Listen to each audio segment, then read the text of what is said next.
আসসালামু আলাইকুম। এটা হলো কি পিঠা বলেন তো?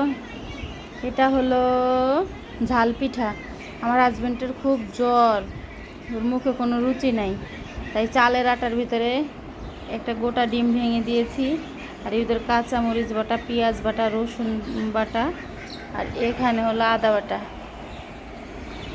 এগুলো দিয়ে খুব সুন্দর করে মেখে নিব, তারপরে হবে ঝাল পিঠা। আম্মু ঝাল পিঠা বানাচ্ছে।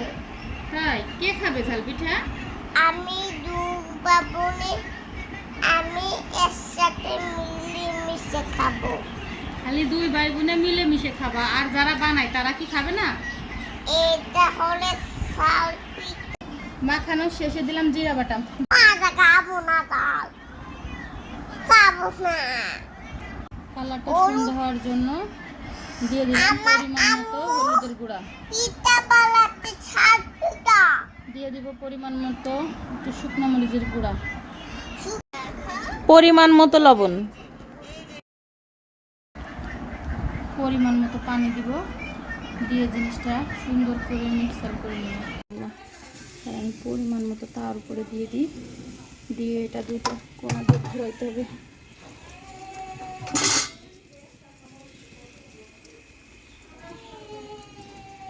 হয়ে গেল আমার ঝাল পিঠা। খুব সুন্দর হয়েছে, হালকা একটু তেল দিয়ে উপর ভেজে নিয়েছি। খাইতে মাশাআল্লাহ অনেক স্বাদ, একবার ট্রাই করে দেখতে পারেন।